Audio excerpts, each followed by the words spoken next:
nabo phakathi kwethu. Mama mfundisi omncane. Abavangeli, abashumayeli, abazalwane bonke, nabantu abasha eGabini lethu Jesu. Ngizodlulisa-ke abazalwane kafushane umlayezo walolu suku abese eyathatha umama Mfuku. Incwadi yethu-ke bazalwane sizoyithola kuMarko 16, sizoqala verse 1 siyogcina verse 8.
Linjalo bazalwane izwi lenkosi ngiyacela ungamcele asibusisele izwi lami. Amen.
Mesiphambanweni bazalwane usuku lesithathu namhlanje Nkosi yamakhosi sithethele ngenxa yokona kwethu. Bishop wathi khona ngesikwaziyo uJesu ayebonile. Lesikhathi la Nkosi yamakhosi izovuka khona mangabe sikhuluma ngezwi lokuvuka kukaJesu ngithanda lapha uverse 7 lesethi kodwa hambani tshela abafundi bakhe kanye noPetro ukuthi uyanandulela ukuya eGalile. Bazalwane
amagama sizobanika ithuba lokuba bakhulume nabo uvukile.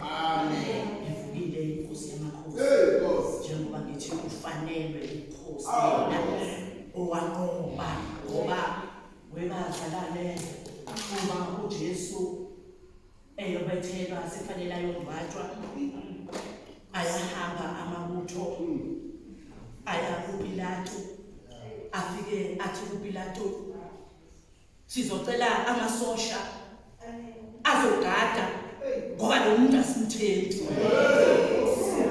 Uyacabanga ungathenjwanga mphefumulo usuphumile.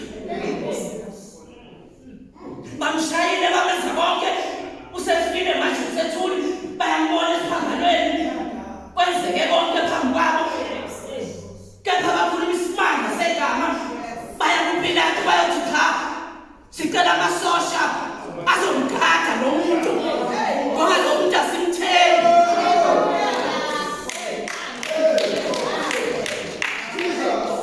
Basa bamthembi esethuli Nkosi yamakhosi ke yanokushwa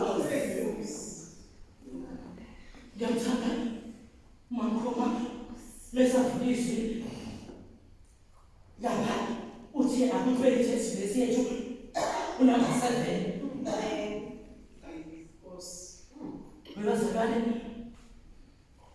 ngiyamthanda uJesu ngoba ukuba wayethanda kuthiwa ngale nkathi amasosha ayekhona egadile ukuthi phela isidumbu sikaJesu singathathwa umuntu kuthiwa kodwa akuzwakalanga ngisho uzamazama komhlaba akuzwakalanga lutho kuthiwa kwathula kwathi baka isifuba inkosi yamakhosi kwabonakala ngeyingubo bashawa uvalo odadewethu oMaria behamba bethi baba bekhuluma bethi kodwa lela letshe ngoba silibonile siyabona impilo kwayo bayafika webazalwane sezenzekile izinto itshe sezenzekile Nkosi yamakhosi sivukile ayisekho isishiya umyalezo ingiliso thambani libatshela abafundi ukuthi siyohlangana ekhaya. Jobe bezalwane bayivukile uJesu namhlanje mina sekushiya konke bonakala kwami sekushiya zonke iphambeko zami uyangazi Nkosi angaze ngilunge uyangazi Nkosi angamala kahle phambi kobuso bakho ngaleli langa lami uzovuka ucela uvuke nami sengisidalwe esisha uvuke nami shintsha uhambo lami shintsha ikambo lami shintsha konke kwami shintsha wazalwane kasiyamtshela owangomayo abanye bokuchitha isikhathi ngizodedela omama bashumayela.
namhlanje kaJohn 20 verse 3 ka-8. John 20 verse 3 kuya ku-8. Amen. Isihloko phezulu ukuvuka kaJesu. Verse 3. Ngakho wayesephuma uPetro nomunye umfundi beza ethuneni. Bagijima bobabili kanye kanye. Kepha umfundi wagijima kakhulu kunoPetro. Wafika kuqala ethuneni. Elunguza wabona izindwangu zelinene zikhona. Kepha akangenanga. Khona wafika noSimoni Petro elandela. Wangena ethuneni, wabona izindwangu zelinene zikhona. Nedubu ebelisekhanda lakhe libekiwe lingekho ezindwangeni zelinene. Kepha lisongwe lilodwa kwelinye indawo. Khona wayesengena nomfundi omunye ofike kuqala ethuneni. Wabona wakholwa. Inkosi umzima kuso sifunda kwezilwane manje uzobhade. Amen.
Ukhona indawo ethi wezwa ubunzima phansi komphostoli Pilato. Wabethelwa emnqamlezweni. Wafa wangcwatshwa wehlele eHadesi. Kodwa uthe umhla wesithathu wavuka. Ngifisa bazalwane uma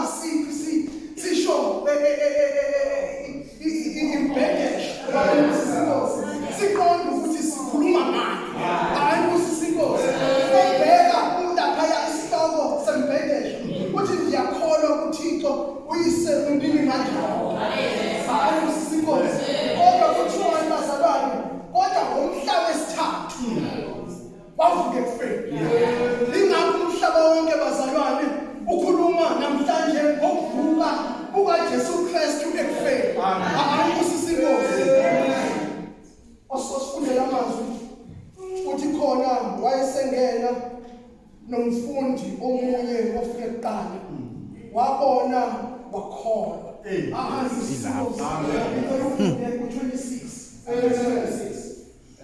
verse 26 ya 28 verse 26 ya 28 emva kwezithuku eziyisishiyagalombili abafundi bakhe babesendlini futhi uThomas enabo uJesu wafika iminyango ivaliwe wema phakathi kwabo wathi ukuthula makube kini wayesethi uThomas zisa lapha umunwe wakho ubone izandla zami zisa isandla sakho usifake ohlangothini lwami ungabi ngongakholwayo kodwa okholwayo.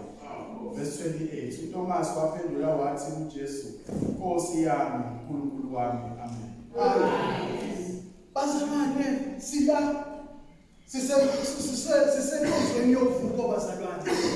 Wonke umuntu sekukhulunyiwe ukuthi mhlazane uJesu Kristu bemethela evalelwa ethuneni lakhe bavalwa ngeke bazalwane. Abanusisi inkosi. Ngiyabheka ukuthi lelitshe selivaliwe bazalwane yena ungaphakathi akazi ukuthi uzokwenza njani. Kodwa ngoba uyinkosi yamakhosi uthe besevukile bazalwane wavuka kwenzeka izimangaliso kwasuka itshe ezweni noma endaweni emnyangweni okwakuvale bona ayibusisa inkosi. Namhlanje bazalwane maningi amatshe asivalele ezinhlizweni zethu asivalele ekutheni singakwazi ukuphumelela ezintweni zethu ayibusisa inkosi.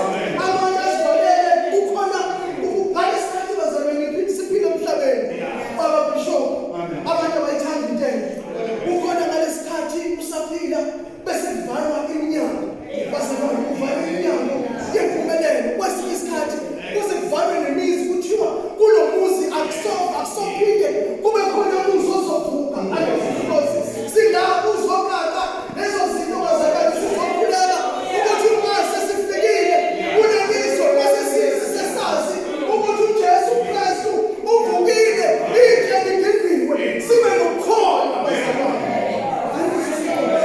sibe nokukholwa singabonanga ayibusisa inkosi sibe nokukholwa bazalwane sinjani singabonanga ngoba ngelinani makhubeka le ndaba uThomas wathi mina ngeke ngikholwe ayibusisa inkosi angeke ngikholwe ngingambonanga esandleni zakhe ngingathintanga ohlangothini ukuthi impela bekuyena kodwa ngaleso sikhathi esho njalo uJesu Kristu wayengekho ayibusisa inkosi bathe masebekhona abafundi bakhe bazalwane uyezwa umdlinzo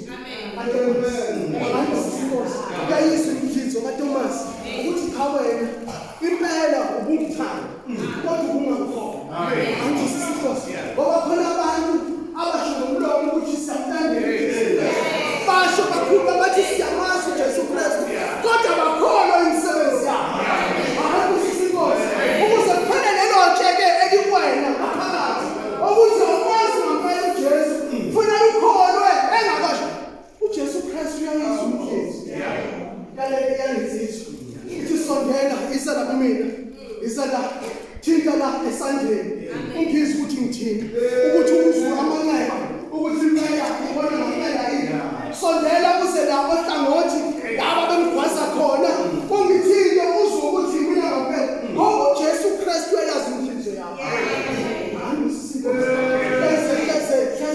lezinto esingalungile yethu ingoba asimkholwa ingoba sithi masikholwa siza la kubaba sithi baba kunje ebese siyaphuma simhlele siphume sithi hayi engathi akazanga kahle ayibusisa inkosi uma sisilanga bazalwane silandela amadoda aqala inkonzo bazalwane ukuthi kubalekile ukuthi uma uya kuNkulunkulu ebese ucela uthethelele izono uhlambuluke uye enkosini yakho uthi inkosi golile la ngithanda bakupostoli ezohamba uthi hayi ukuze siye enkonzweni ake sithandaze amahubo 51 ngoba mawuthi awunasono bathi uyasikhohlisa asikingwelitshe bazalwane lelo lentsha nalelo lisho wena uyalazi ukuthi likuphi kodwa engithandayo namhlanje uverse 8 uthi khona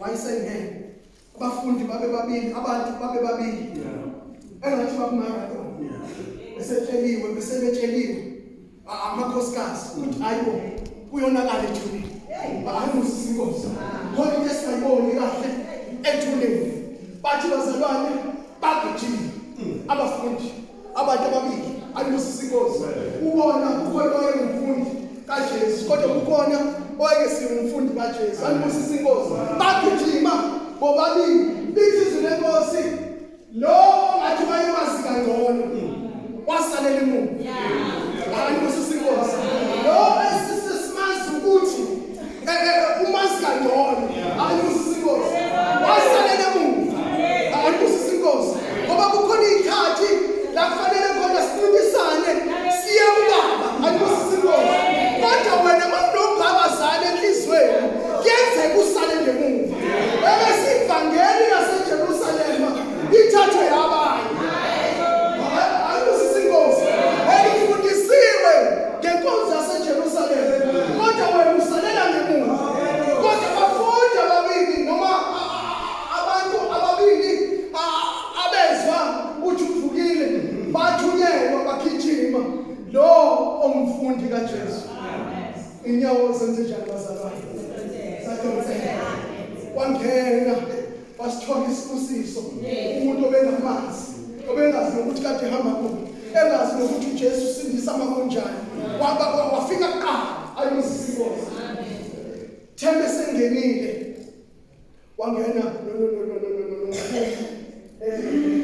wasebangena kuqala esengena eseyobona ukuthi ngempela uJesu wenze njani bazalwane uvukile wenze njani bazalwane wasewakhona ayimusa inkosi uThomas wayemanzi izindlela zikaNkosi kaNkulunkulu wayazi ukuthi uJesu Kristu umuntu onjani kodwa yena akakubali wathi ukuthi aze enze njani bazalwane ayimusa inkosi engathi uNkulunkulu bazalwane angasikholwa ukuyibona bona uma sisuka kuleli phasika webazalwane ngibone into eyisimangaliso angazi noma ngibonile yini ukuthi ngalesikhathi kuyinkonzo yamazwi esikhombisa la kade sikhona abangakhona ukuyalusa ayimusa inkosi ngibona umoya ongcwele abangakhona ukuyalusa ayingazi bekade makufundwa kuthule sengazi ukuthi akhona ayimusa inkosi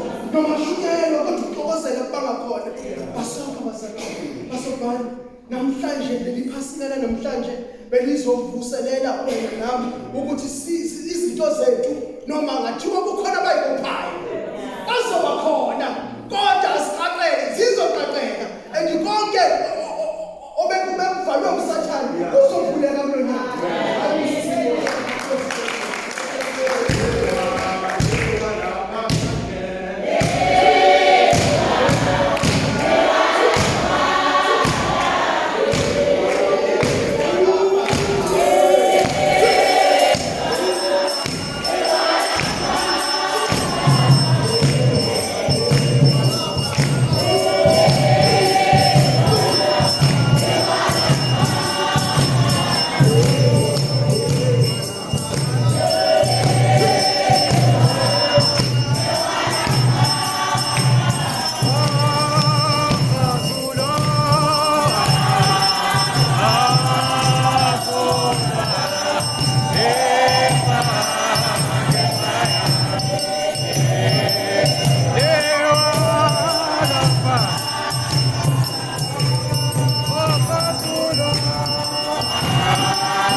Siyabonga inkosi ivukile nethuna ligingqini.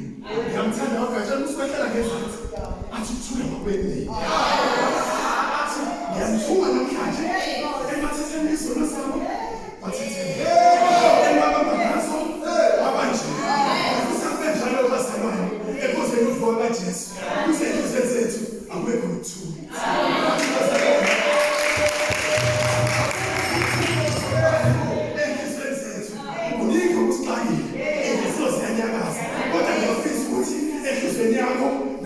Jesu,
ngaphakathi esekhona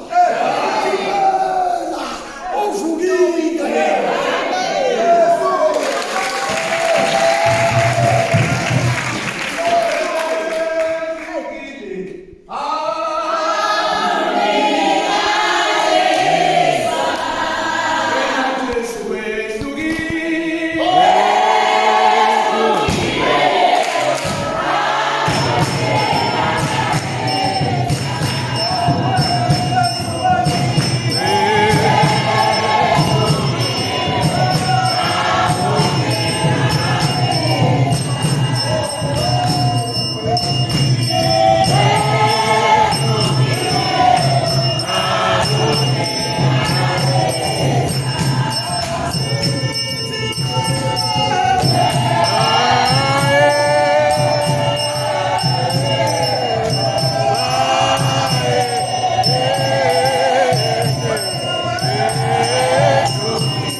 Abaphethe lesi sigaba senkonzo, omama bonke, abantu abasha bonke, kaJesu ovukile.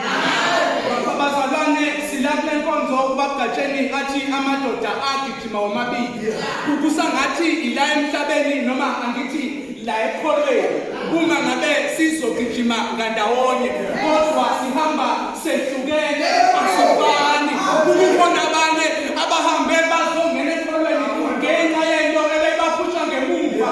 Bese bakhona abangene ekholweni ngoba bethi ngiyakuzwa umsindisi abiza.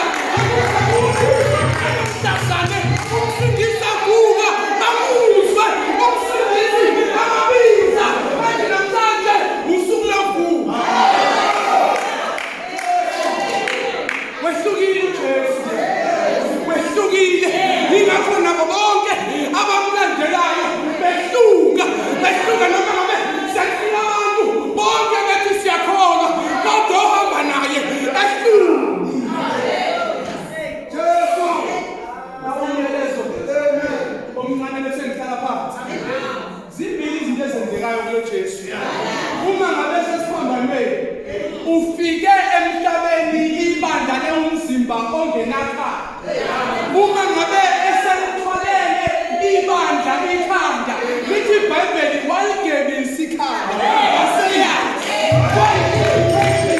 ukuthi umzimba usunekhanda. Now nayikele esipili baBishop, uma ngabe sebeyomfihla bayawugqoka umzimba ebese begqoka ikhanda ngeduku bayathatha bakubeka ethuneni ngandawo. Uma ngabe kodwa sehamba uthi lo obelethiwe usukile ukwenza nge-indication yokususa iduku la kade kuhleli khona konke umzimba lizokwazi ukuthi la kuba khona ila kuphela khona ikhanda uyalisusa iduku la kuhleli khona zonke izinto ulibekeleni ukuze abafikayo bezobona ukuthi asibo obokuhlala la khona yonke into kodwa silandela ikhanda.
wena abantu abasha. Babhitho ukukhulunywa konke. Enkonzweni yePhasika kade sikuyona. Nami ngithanda ukugcizelela uJesu uvukile. Namhlanje sisabona ukukhulu bakhe. Ukukhulu bakhe uNkulunkulu bazalwane sibonile kuyivumo vuko ezenzakalile ezweni akekho. Kodwa namanje usamile naphakade. Ngithande kakhulu umvulo wenkonzo la khulunywa khona ukuthi omunye walunguza wayibona indwangu. Kodwa yena umnyazi wendwangu akasekho. Iyangithinta kakhulu le ndaba ngoba okwendwangu akubona kwaphakade. Umnikazi waphakade uhambile. Wayishiya indwangu wavuka.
Inkonzo yethu ihlukene Isigaba eziningana J.C.C.O.G.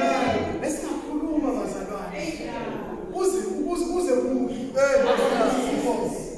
kodwa ngenxa yesikhathi sizoyithatha inkonzo sinikeze ubaba umfundisi azoqhubeka nayo inkonzo ngiyacabanga ukuthi amakhandlela bazalwane. Amen.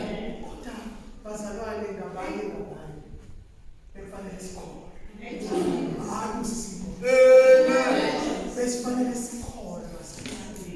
Ukuthi sekwenzeke konke bese ukholwa khona nezinye izinto bazalwane ngokukholiwe. Uthi mawuhamba kube nesibindi. Uthi izinto zimnyama zivalekile. Kodwa wena ngoku uyakholwa uyazi ukuthi uzofika lapha bese kuyavulela. Hleze emndeni yethu noma la hamba khona kudingeka nje wena ukuthi ukhona ukuze izinto ziqaqeke. Ngaleyo ndlela Nkosi yami ngicela ukuthatha inkonzo ngibuyisele obaba. Nkosi Jesu. Siyabonga ukezwa lethuba sibona. Amen. Mfana uthulile lapha. Bebesingazi.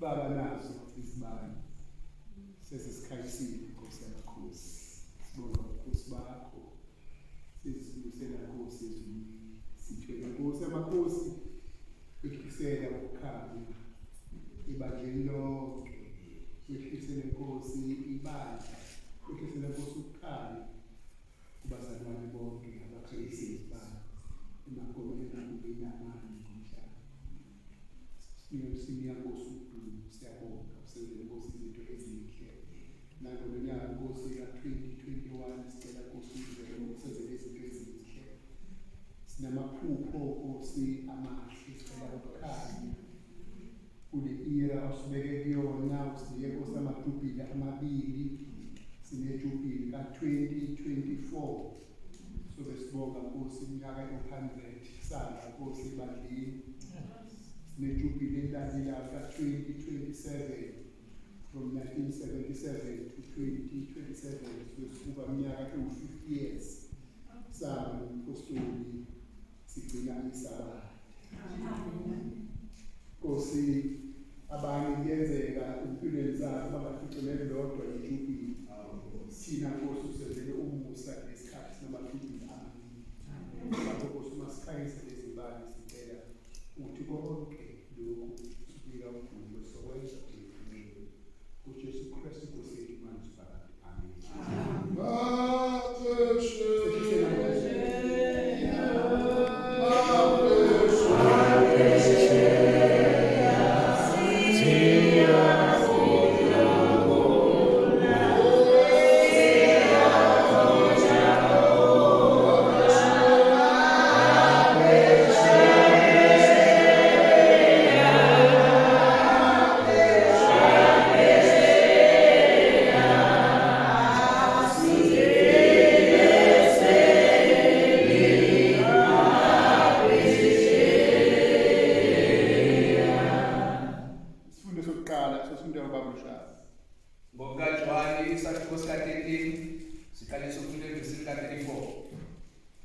Ngininika umyalo omusha ukubanithandayo njengalokhu ngimthandile nami ngithandana. Ngalokho bonke bayakwazi ukuthi ningabafundi bami uma nithandana. Sinjalo isifundo sethu sokuqala. Amen.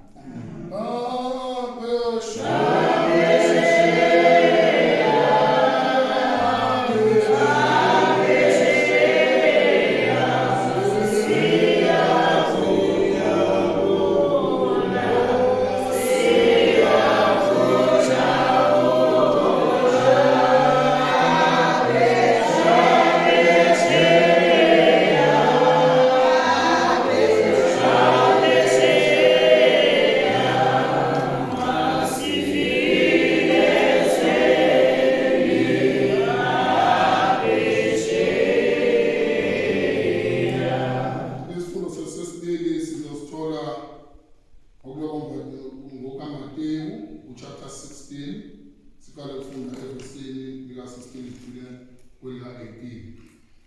Kafika khona kanje. Usimeni Petro waphendula wathi, wena unguKristu indodana kaNkulunkulu ophilayo.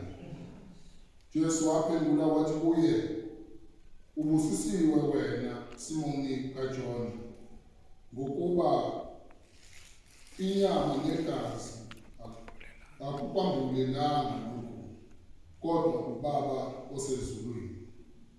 Nami-ke ngithi kuwe, wena unguPetro, phezu kwalomdwala ngiyawulaka ibandla lami, namasango eHadesi awayikwehlula. Nkosi makusuku ngizibambe phakathi. Amen.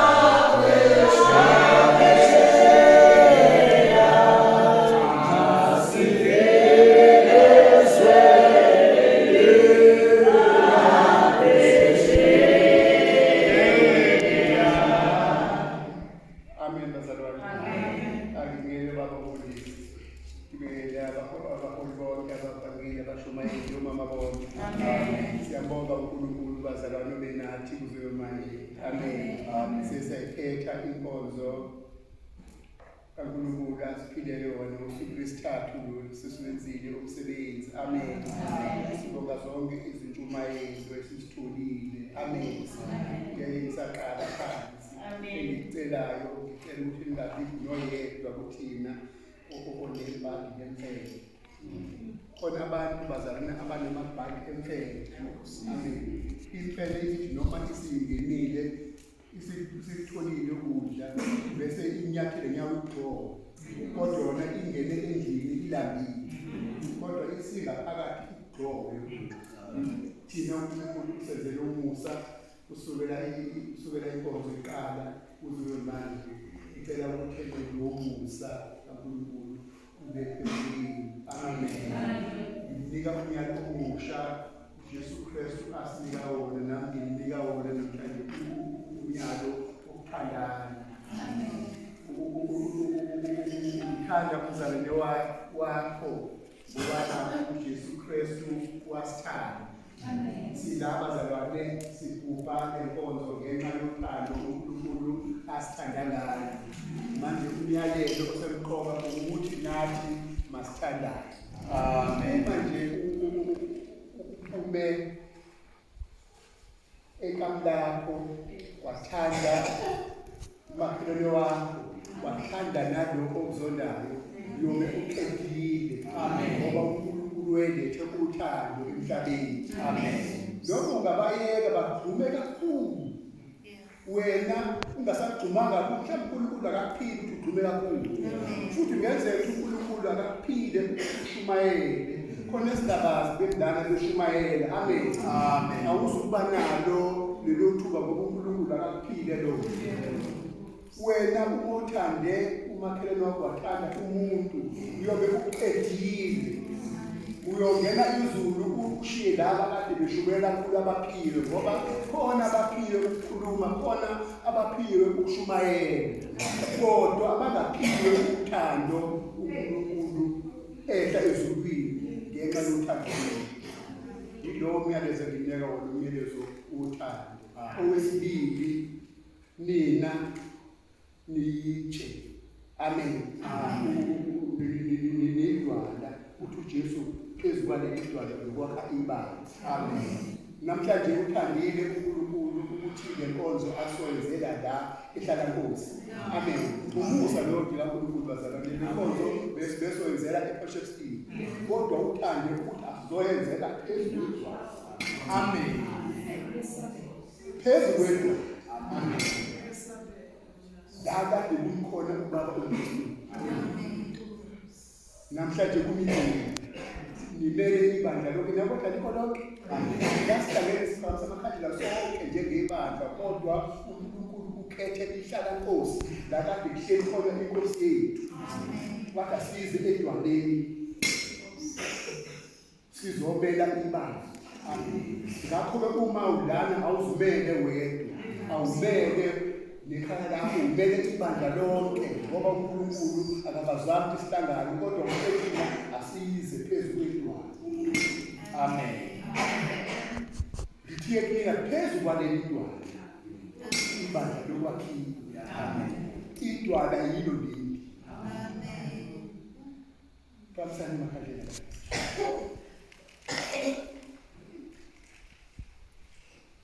Idwala. Uma useHlalankosi namhlanje iPramsa iyalezo nazo uthele ubaba uBishop uthe sidwala.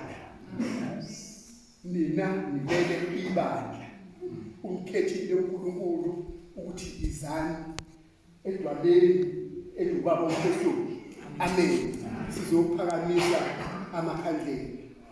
Nazi ukuthela nedwala la ukhona uyidwala ibandla lizoma ngawe. Amen. Uthele ibandla lizoshabalala ngawe uma ungenzanga kahle kusukela namhlanje. Uma ungenzanga kahle khona leli ibandla elizohlakazeka kanti libone umuntu oseHlalankosi ongenzanga kahle. Nina nidwala phezu kwaleli dwala lwakhe leli bandla. Uma kubambelele esifundweni zabapostoli, hayi bazalwane, ngeminyaka elandelayo sobe sikhonzela emagroundini ngoba sobe singasakwazi ukungena ngoba kuyobe kumi leli dwala. Ngihlala emkhandleni yabo. Lo myalezo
try your level best ukuthi ingane yakho ungayishiyi ngemuva.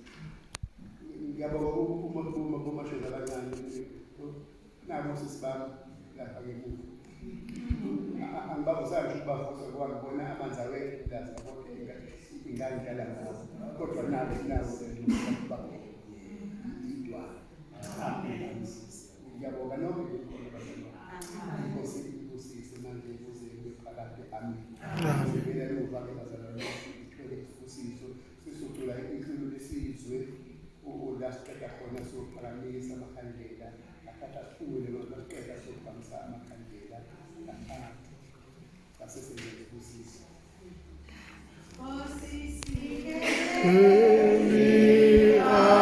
Africa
inkonzo siphile yona sikamzokuzuma sesibuyela emakhaya sibonga izijumayelo zonke sibonga Nkosi ukhona bakho ukuze kuqala Nkosi iPhasika usuke manje sesibuyela emakhaya sicela Nkosi kubuyela kwethu konke Nkosi imfalo kade siyithwele ingwe Nkosi yamakhosi ngoba size Nkosi besize enkosini yamakhosi edinga amandla bonke Nkosi amandla imfalo yethu sesishiya kuwe Nkosi uma sikhanyisa lezibani uma nathi-ke usihleke endleleni uKristu kusithu manje kuze phakade amen.